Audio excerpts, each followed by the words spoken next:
শুনবেন এই গল্প। এক রাজা ঘুম থেকে উঠে নিজেকে এক অন্ধকার গহীন বনের মধ্যে আবিষ্কার করলেন। তার চারপাশে নীরব গাছ আর ভুলে যাওয়া সব পথ। ঠিক তখনই এমন কিছু ঘটল যা কেউ বিশ্বাস করতে পারবে না। একজন সাধারণ মানুষ, যার কাছে কেবল তার একটি কুড়াল ছিল, তিনি একজন ক্লান্ত, দুর্বল এবং নীরব অপরিচিত মানুষকে খুঁজে পান। এই অপরিচিত মানুষটির নীরবতার আড়ালে লুকিয়ে আছে এক গভীর রহস্য, যা একটি রাজ্যের ভাগ্য পরিবর্তন করে দিতে পারে। কিভাবে রাজা হারিয়ে গেলেন এবং কারা তাকে ছেড়ে গেল যখন তার সবচেয়ে বেশি প্রয়োজন ছিল? আর কে এই পাঠুরে, যে নিজের অজান্তেই একটি জাতির ভাগ্য নিজের কাঁধে তুলে নিয়েছে? কেন সে অনুভব করে যে কেউ তাকে আড়াল থেকে লক্ষ্য করছে? বিশ্বাসঘাতকতা, আনুগত্য, রক্তহীন যুদ্ধ এবং সত্যের চাপে হৃদয় পরীক্ষা করা হবে। এটি তরোয়ালের যুদ্ধ নয়, এটি আত্মার ভেতরের এক লড়াই। এটি মুকুটের গল্প নয়, বরং মুকুট পাওয়ার যোগ্য মানুষের গল্প। আবিষ্কার করুন সেই গল্প যা আপনার হৃদয়কে নাড়া দেবে এবং আপনার মনকে বিস্মিত করবে। এটি সেই রাজার ছায়ার গল্প, যখন আলো আসে সেই মানুষের কাছ থেকে যাকে আমরা সবচেয়ে সহজ এবং সাধারণ ভাবি। সকালটা ছিল ঠান্ডা, আর কুয়াশা বনকে এমনভাবে ঘিরে রেখেছিল যেন দিন শুরু হতে দিতে চায় না। গ্রামের গভীর গভীরে, যেখানে বনটি এক সবুজ চাদরের মতো অসীমভাবে বিস্তৃত, সেখানে এক কাঠুরে বসবাস করত। তার নাম জালাল। সে ছিল ৩০-এর কোঠায় থাকা এক সাধারণ মানুষ, শক্তিশালী দেহ এবং এক উদার হৃদয়ের অধিকারী। তার বাবার কাছ থেকে পাওয়া একটি মাটির কুঁড়েঘরে সে একা থাকত। দুনিয়াতে তার ছিল কেবল তার কুড়াল, কিছু কাঠ আর তার মায়ের স্মৃতি, যিনি সবসময় বলতেন, একটি ভালো হৃদয় অলৌকিক কাজ করতে পারে। ওই দিন সে প্রতিদিনের মতো সূর্য ওঠার আগেই দের হয়ে পড়ল শুকনো গাছের সন্ধানে, শুধু বিক্রির জন্য নয়, বরং তার মধ্যে এক ধরনের শান্তি খুঁজে নেওয়ার জন্য, যা মানুষ তাকে দিতে পারেনি। যখন সে গভীর বনে প্রবেশ করল, গ্রামের রাস্তা থেকে অনেক দূরে, তখন সে একটি অদ্ভুত শব্দ শুনতে পেল, একটি দুর্বল গোঙানির শব্দ, যা প্রায় শোনা যায় না। জালাল থেমে গেল এবং ভালোভাবে শোনার চেষ্টা করল। তারপর সতর্কতার সাথে এগিয়ে গেল। সে কিছু ঝোপ সরিয়ে দিল এবং এমন কিছু দেখল যা সে কখনো আশা করেনি। এক সুসজ্জিত কিন্তু ছেঁড়া এবং কাদা এবং রক্তমাখা কাপড় পরা মানুষ একটি গাছের নিচে শুয়ে আছে। সে সবেমাত্র তার চোখ খুলতে পারছিল। তার চোখে ছিল আকুতি, ভয় এবং অসহায়ত্বের এক মিশ্রণ। জালাল এগিয়ে গেল, অনুভব করল যে কিছু একটা অস্বাভাবিক। সে তার পাশে হাঁটু গেড়ে বসে জিজ্ঞাসা করল, আপনি কি আমাকে শুনতে পাচ্ছেন? আপনি কে? কি হয়েছে? লোকটি কষ্টে তার ঠোঁট খুলল এবং কিছু অস্পষ্ট শব্দ করল, ডাকাত, বিশ্বাসঘাতকতা, সময় নেই। তারপর সে অজ্ঞান হয়ে গেল। জালাল দ্বিতীয়বার চিন্তা করল না। তার ভারী শরীর এবং আঘাত সত্ত্বেও সে তাকে দ্রুত তুলে নিল। সে বুঝতে পারছিল যে অপেক্ষা করার সময় নেই এবং এই লোকটির জরুরি সাহায্য প্রয়োজন। সে দ্রুত তার কুঁড়েঘরের দিকে ফিরে গেল। তার হৃৎস্পন্দন দ্রুত হচ্ছিল। সে জানত না যে এই মুহূর্তে তার করা কাজটি তার পুরো জীবনের গতিপথ পরিবর্তন করে দেবে, এবং সে যাকে বাহুতে করে নিয়ে যাচ্ছে সে কেবল একজন অপরিচিত মানুষ নয়, বরং স্বয়ং রাজা, রাজা শামীম।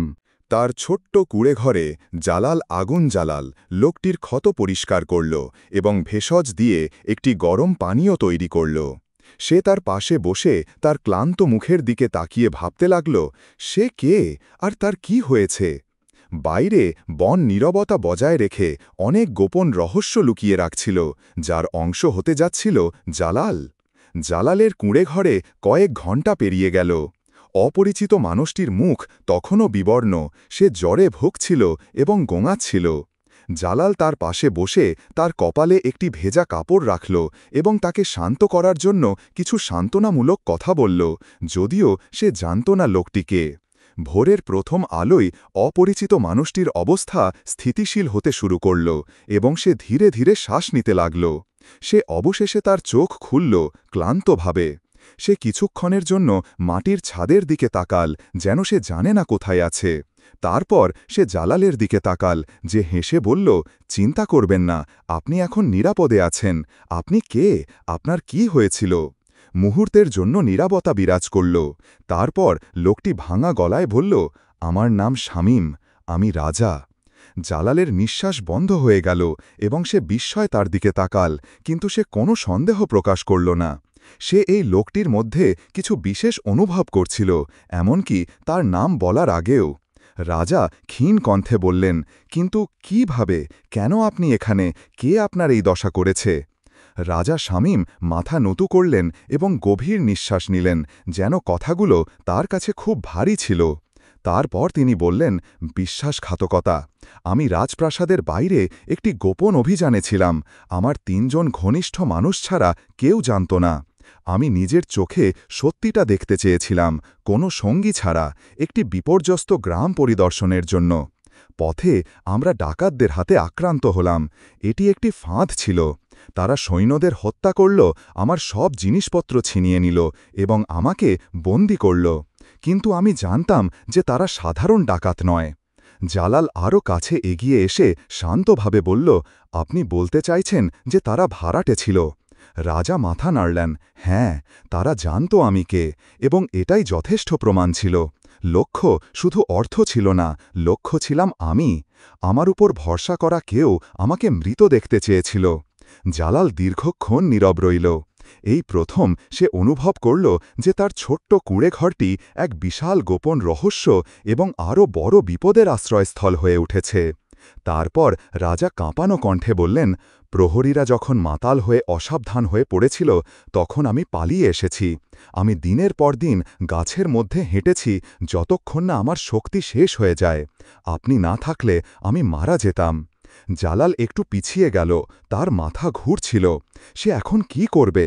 সে কেবল একজন সাধারণ কাঠুরে, যার রাজা বা বিশ্বাসঘাতকতার সাথে কোনো সম্পর্ক নেই। কিন্তু তার হৃদয়ের গভীরে সে জানত যে সে এই মানুষটিকে তার ভাগ্যের ওপর ছেড়ে দিতে পারে না। আমি আপনাকে সাহায্য করব প্রভু, আমি আপনাকে একা ছেড়ে যাব না। রাজা শামীম প্রথমবারের মতো সত্যিকারের কৃতজ্ঞতার হাসি হাসলেন এবং বললেন, এখন আমার একমাত্র ভরসা আপনি। বাইরে বনের নীরবতা ঘিরে এসেছিল, কিন্তু বিপদ দূরে ছিল না। যারা রাজাকে অপহরণের পরিকল্পনা করেছিল, তারা তাকে জীবিত পালিয়ে যেতে দেবে না। কয়েকদিন ধরে রুক্ষ পাহাড়ি রাস্তায় হাঁটার পর জালাল এবং রাজা শামীম অবশেষে নহরপুর শহরের উপকণ্ঠে পৌঁছালেন। এটি ছিল পাহাড় ঘেরা একটি শান্ত ছোট্ট শহর, যেখানে সাধারণ মানুষ বাস করত, যারা রাজপ্রাসাদে কি ঘটছে তা নিয়ে খুব বেশি মাথা ঘামাত না। তাদের লক্ষ্য ছিল রাজার পুরানো সেক্রেটারি খলিল আহমেদের বাড়িতে পৌঁছানো, যিনি বহু বছর ধরে নিজেকে গুটিয়ে নিয়েছিলেন। জালাল একটি সাধারণ মাটির বাড়ির দরজার সামনে দাঁড়াল এবং রাজা যেমন বলেছিলেন ৩ বার টোকা দিল। কিছুক্ষণ পর ধীরে ধীরে দরজা খুলল। একজন বয়স্ক মানুষ, যার ঘন সাদা দাড়ি এবং তীক্ষ্ণ চোখ ছিল, যা এখনও অতীত বছরের আভিজাত্য বহন করছিল। খলিল রাজাকে দেখা মাত্রই তার চোখ বড় হয়ে গেল এবং সে ফিসফিস করে বলল, প্রভু, আপনি কি জীবিত? রাজা হেসে বললেন, এই মানুষটির জন্য আমি জীবিত, এবং জালালকে দেখালেন।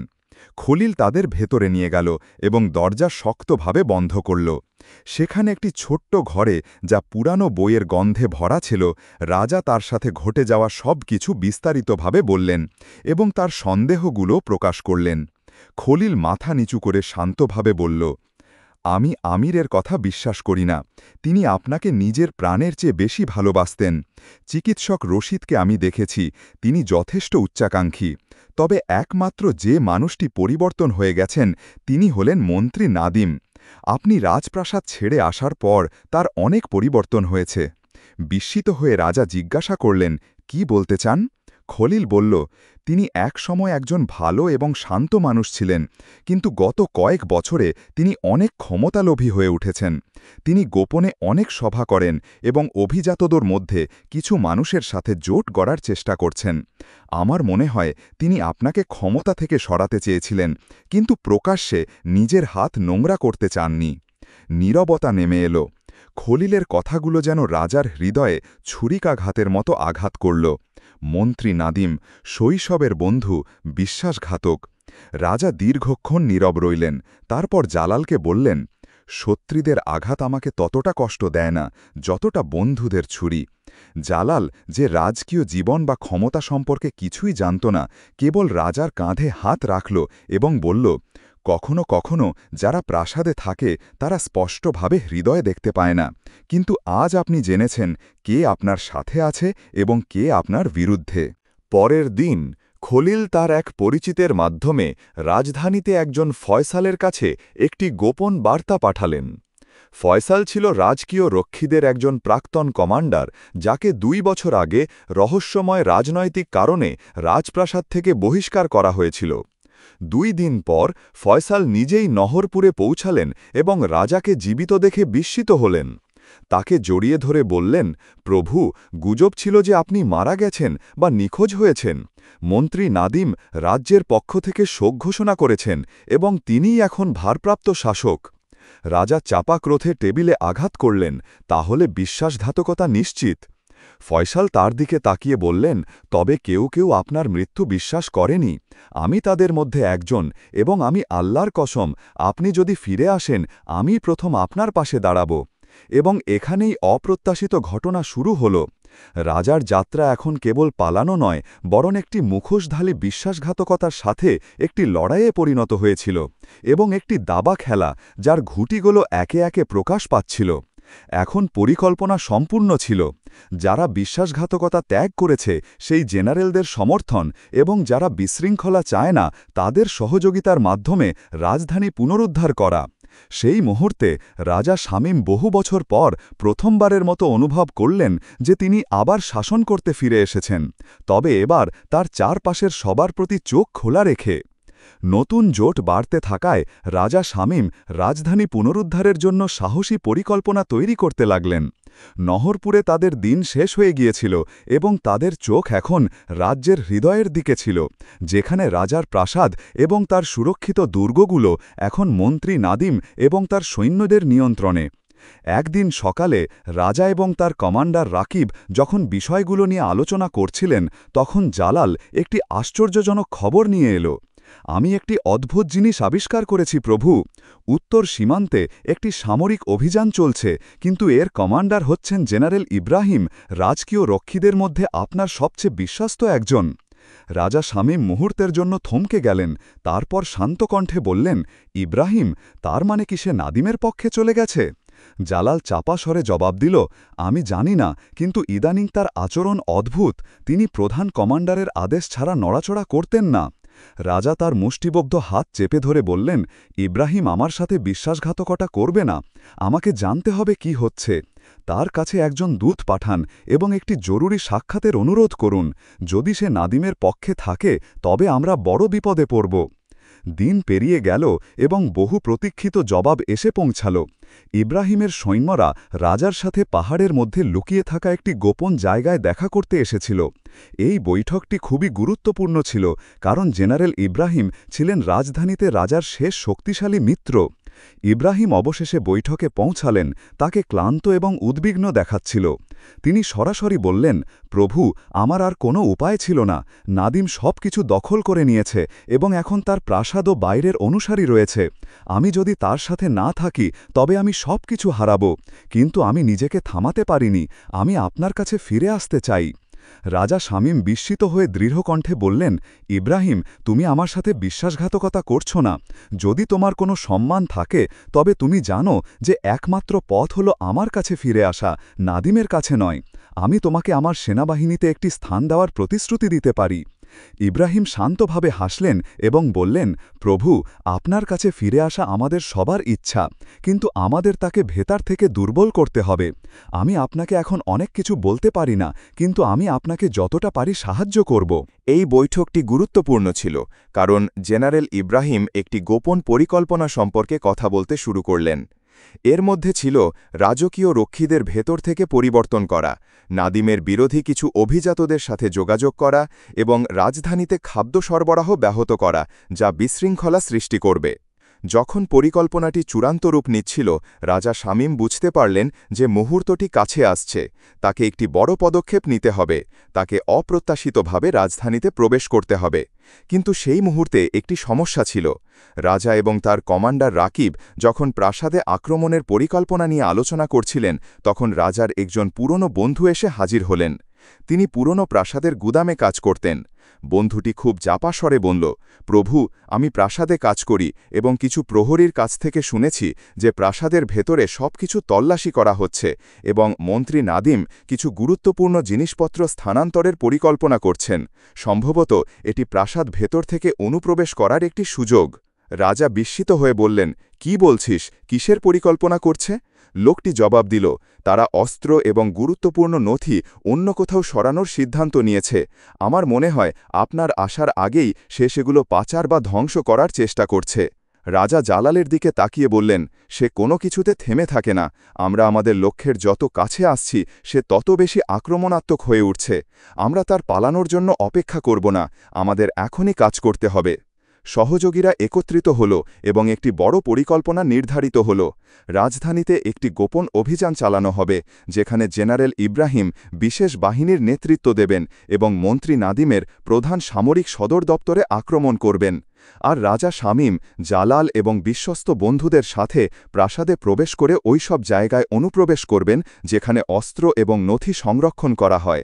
রাজা শামীম জানতেন যে এই পদক্ষেপটি হয় তার জন্য নয়তো নাদিমের জন্য শেষের শুরু হতে পারে, কিন্তু একমাত্র পথ ছিল এগিয়ে যাওয়া। রাত রাজধানীকে তার পর্দা নামাতে শুরু করেছিল। শহরের রাস্তায় মানুষের ভিড় দ্রুত চলছিল, চারপাশের শান্তিতে তারা অসাবধান ছিল। কিন্তু সংকীর্ণ এলাকাগুলোর গভীরে একটি অসাধারণ, গোপন এবং শান্ত চলাচল ছিল, যেন একদল অন্ধকার পাখি আকাশে উড়ছে। যারা জানত যে পরের দিন একটি মৌলিক পরিবর্তন নিয়ে আসবে, তাদের বুকে উত্তেজনা বাড়ছিল। প্রাসাদের ভেতরে, যেখানে দেয়ালগুলো স্মৃতি এবং বিশ্বাসঘাতকতায় ভরা, মন্ত্রী নাদিম অনুভব করতে লাগলেন যে কিছু একটা ঠিক নয়। যে রাজকীয় রক্ষীদের তিনি বিশ্বাস করতেন তারা বিভ্রান্ত দেখাচ্ছিল। গোপন করিডোরে তিনি কিছু নথি লুকিয়ে রাখার চেষ্টা করছিলেন এবং অবিশ্বাসীদের চোখ থেকে দূরে থাকার চেষ্টা করছিলেন। অন্যদিকে রাজা শামীম, জালাল এবং ফয়সাল জেনারেল ইব্রাহিমের সাথে রাজধানীর উপকণ্ঠে একটি অন্ধকার গুদামে জড়ো হয়েছিলেন।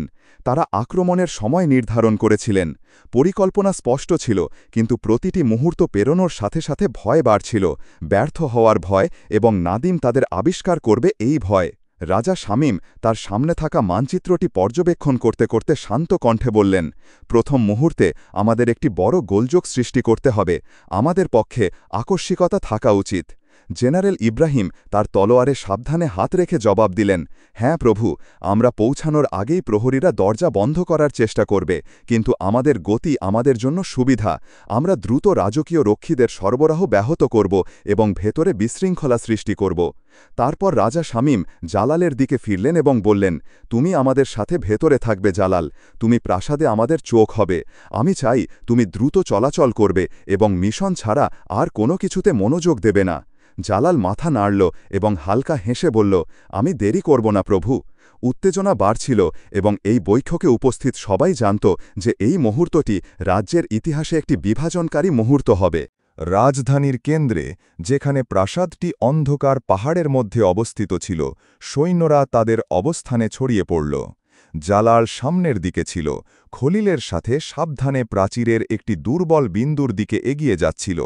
রাজা শামীম এবং তার সৈন্যরা যখন সবুজ সংকেতের জন্য অপেক্ষা করছিলেন, তখন তিনি কিছুক্ষণ ভাবলেন তারা কতদূর এসেছেন এবং কিভাবে প্রথম দিকে সবকিছু তাদের বিরুদ্ধে মনে হচ্ছিল, কিন্তু এখন একটি নতুন রূপ নিয়েছে।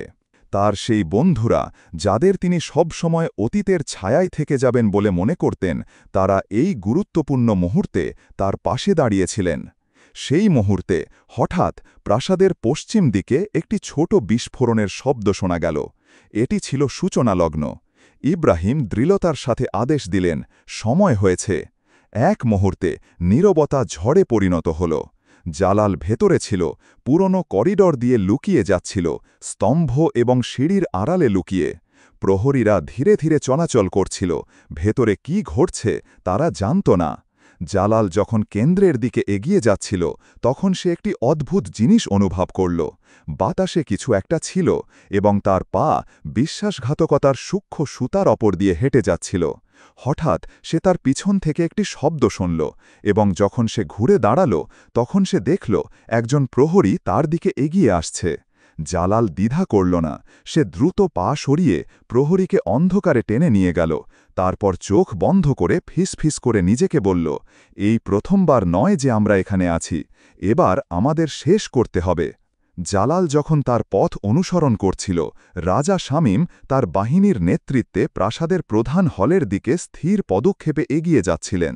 সবাই বিশৃঙ্খলার মধ্যে ছিল, প্রহরীদের চিৎকার সব জায়গায় ছড়িয়ে পড়ছিল। রাজা যখন প্রধান হলে পৌঁছালেন, তখন তিনি একটি অপ্রত্যাশিত দৃশ্য দেখে বিস্মিত হলেন।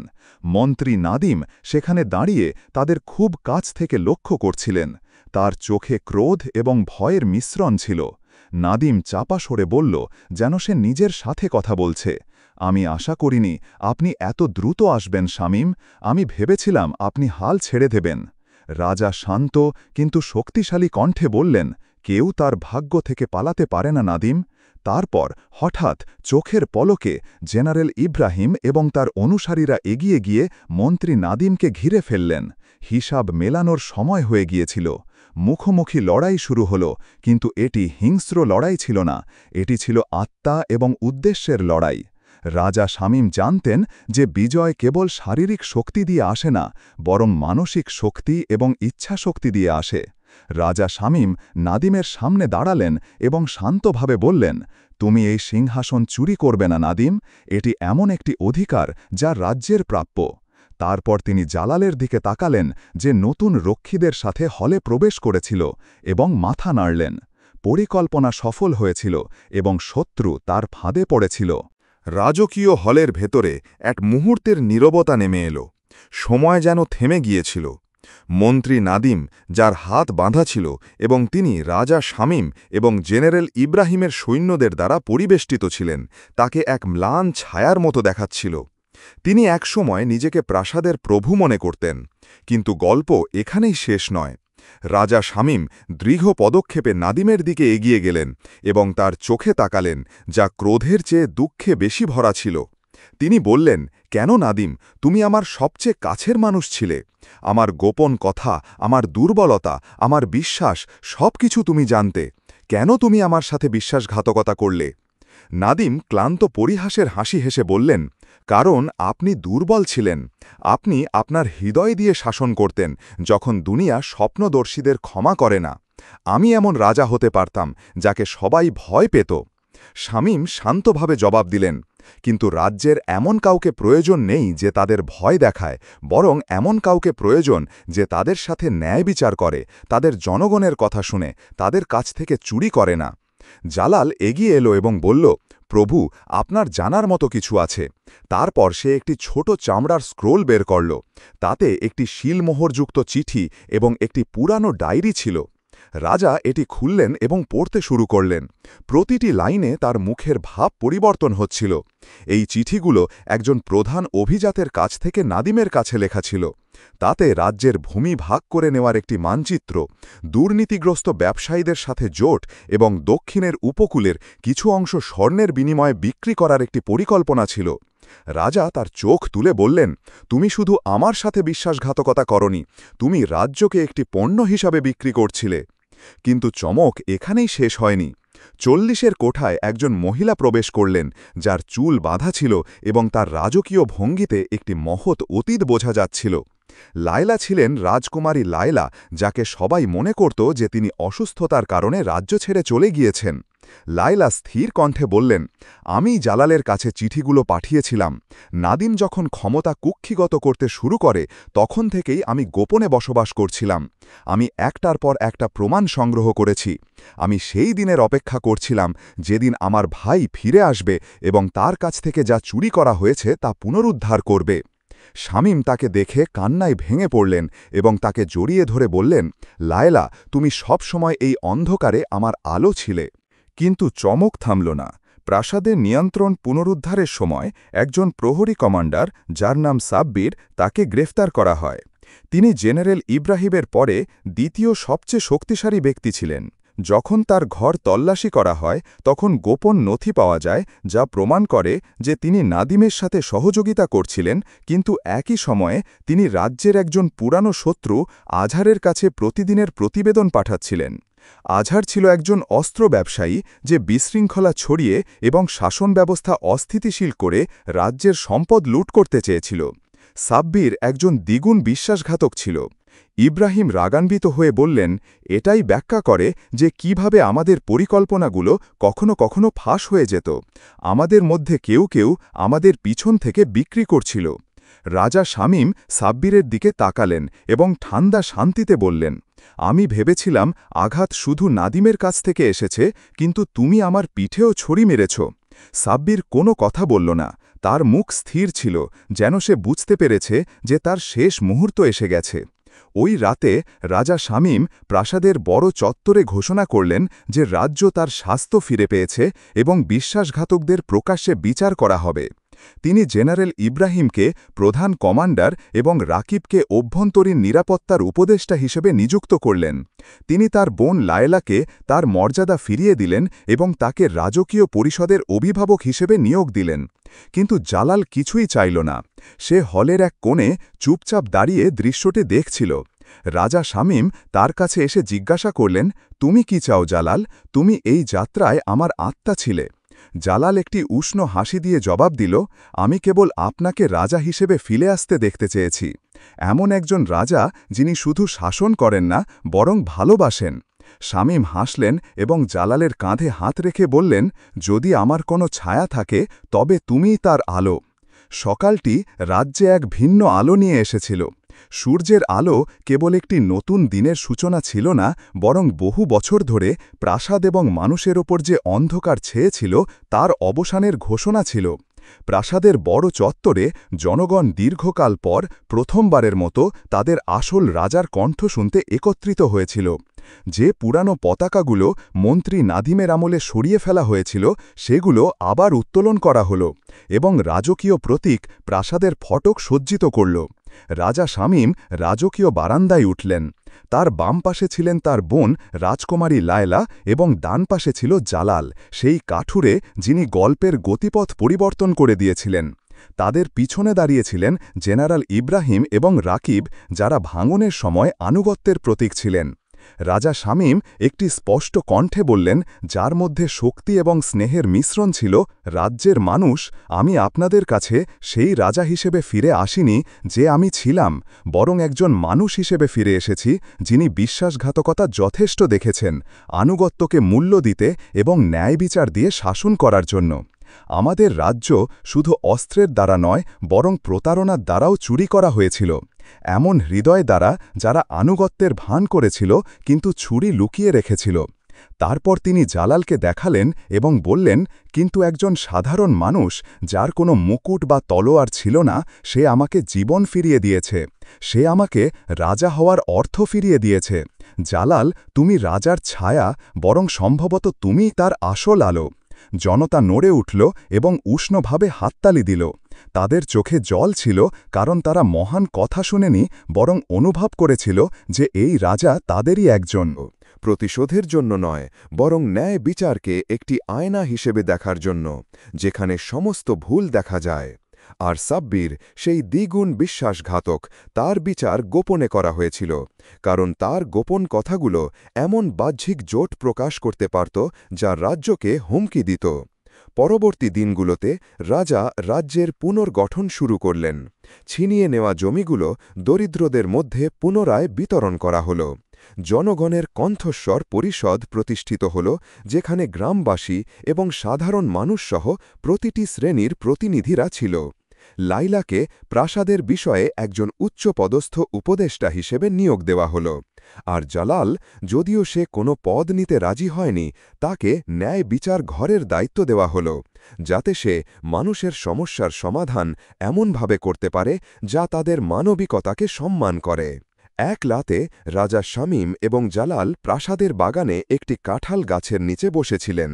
সেই জায়গাটি এক সময় তার এবং তার প্রয়াত বাবার মধ্যে স্মৃতির স্থান ছিল। শামীম বললেন, জালাল, তুমি কেন আমাকে বনে উদ্ধার করেছিলে?